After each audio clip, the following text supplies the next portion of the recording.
শুরু থেকে আমার এই পথ চলা কিভাবে আসছে।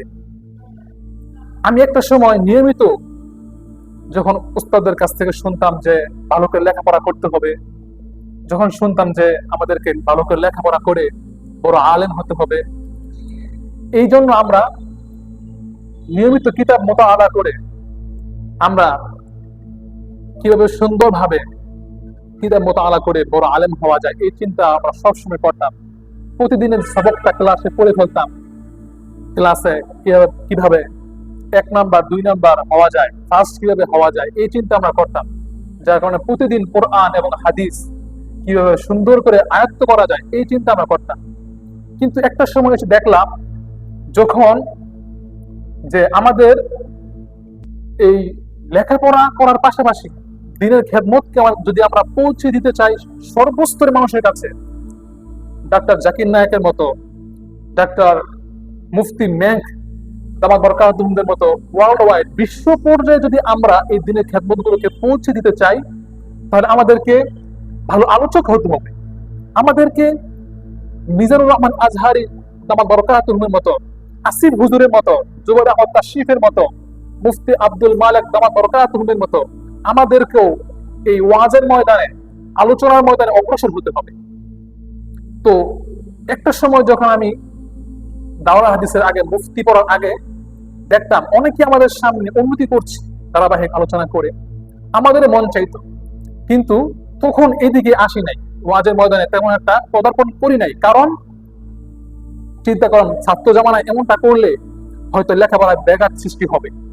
এই জন্য যখন লেখাপড়ার শেষ পর্যায়ে আমরা আসলাম, তখন আলহামদুলিল্লাহ নিয়মিত বিভিন্ন মসজিদের মধ্যে জুমার নামাজের খুতবা প্রদান করা, বিভিন্ন মাহফিলের মধ্যে ওয়াজ দেওয়া, আলোচনা করা, এগুলো করে কিভাবে ভবিষ্যতে আরো উন্নতি অর্জন করা যায় এই চিন্তায় আমরা বিভোর হয়ে গেলাম। আলহামদুলিল্লাহ 1 দিন 2 দিন 3 দিন বিভিন্ন সময়ে যখন আমরা এই পথে পা বাড়ালাম, অনেক সময় আসরের নামাজের পরে বিভিন্ন বনের মধ্যে যে প্র্যাকটিস করা, অনেক সময় মুফতি আরিফ বিন হাবিব দামাত বরকাতুহুমের ওয়াজ দেখা যায় রাতে ঘুমানোর সময় বালিশের পাশে মোবাইলটা ছেড়ে শুনতে শুনতে ঘুমিয়ে পড়তাম। অনেক সময় আসিফ হুজুর, যে বর্তমানে খুব মোস্ট ভাইরাল একজন ব্যক্তিত্ব আমাদের বাংলাদেশে, তার সুন্দর সুন্দর ইংলিশ লেকচার আমরা শুনতাম। মুফতি মেঙ্কের ইংলিশ লেকচার ঘন্টা কি ঘন্টা শুনতাম। কারণ ইংলিশে যদি আমরা পরিপক্ক না হই, তাহলে পুরা বিশ্ব পর্যায়ে, যেহেতু এটা একটা ইন্টারন্যাশনাল ল্যাঙ্গুয়েজ, এই ভাষায় যদি দক্ষতা অর্জন করা যায়, একটা সময় চিন্তা করলাম তখন হয়তো ডাক্তার জাকির নায়েকের মতো, মুফতি মেঙ্কের মতো, ডাক্তার আজহারির মতো আমরাও হয়তো একসময় ইনশাআল্লাহ বিশ্ব পর্যায়ে দিনের খেদমত করতে পারবো। এই জন্য ইংলিশটাকে আরো প্রোগ্রেস করার জন্য, আরো উন্নতি আনার জন্য নিয়মিত আলহামদুলিল্লাহ এখনো শুনি, দীর্ঘ কয়েক বছর যাবত শুনতেছি। দেখি আল্লাহ রাব্বুল আলামিন কতটুকু আমাদের উন্নতি নিয়ে যায়। কারণ চেষ্টা করতে হবে, বলা হয়েছে আস-সা'য়ু মিনকা ওয়াল ইতমামু মিনাল্লাহ, চেষ্টা তোমার কিন্তু পরিপূর্ণতা তার আল্লাহ তাআলা। এজন্য আমাদেরকে চেষ্টা করতে হবে। বিশেষ করে আমাদের যে সমস্ত কওমি ভাইরা, আলিয়া যে সমস্ত ভাইগুলো পড়ে তারা, এবং তাছাড়া আরো যত দিনী বিশেষ করে যুবক ভাইরা যারা দিনের পথে আসতে চান, আপনারা এখন থেকে মেহনত করেন, এখন থেকে সময়কে কাজে লাগান, আপনারা ইনশাআল্লাহ একসময় পারবেন। আমরা শুনতাম আসিফ হুজুরের সেই শুরু থেকে শেষ পর্যন্ত এই উন্নতির কথা আমরা চোখের সামনে দেখেছি।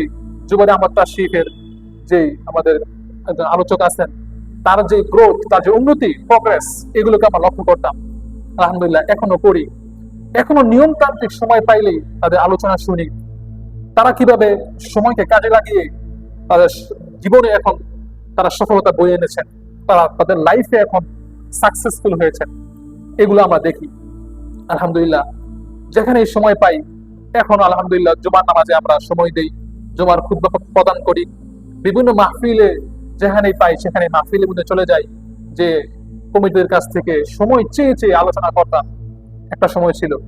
আলহামদুলিল্লাহ এখন দেশের বিভিন্ন জায়গা থেকে আমাদের মুহিব্বিন, আমাদের বড় বড় যারা ভাই আছেন, আমাদের বন্ধু বান্ধব, তারা ফোন দেয় একটা তাফসীরুল কোরআন মাহফিলের জন্য। অনেক জায়গা থেকে জুমার নামাজের খুতবা প্রদান করার জন্য অনেকে অনুনয় বিনয় করেন। এটা কেন হয়েছে? আলহামদুলিল্লাহ সেই এক সময় যখন কিছুই বলতে পারতাম না, যখন আমাদের জবান দিয়ে কোনো কথাই আসতো না, কোরআনের আয়াত হাদিস আমরা বলতে পারতাম না, যখন আমরা একেবারেই নাদান ছিলাম, একেবারে আমরা অজ্ঞ ছিলাম, একেবারে আমরা এই লাইনে অপরিপক্ক ছিলাম, কিন্তু নিয়মিত চেষ্টা করার কারণে আল্লাহ রাব্বুল আলামিন এখন হাজার হাজার মানুষের সামনে নয়, লক্ষ লক্ষ মানুষের সামনে কোরআন এবং হাদিসের এই কথাগুলো আলহামদুলিল্লাহ আমরা পৌঁছে দিতে পারছি। এটা এক আর দুদিনে হয় নাই, সময়ে ব্যয় করতে করতে বিভিন্ন জঙ্গলে আমরা চলে যেতাম, বিভিন্ন মসজিদ প্রাঙ্গণে, বিভিন্ন মাদ্রাসার অনুষ্ঠানে, যে একা একা কথা বলতাম, একদিন, 2 দিন, 3 দিন, 10 জন, 20 জন, 30 জন, এরকম করে করে আমরা এই পথে আলহামদুলিল্লাহ অগ্রসর হচ্ছি।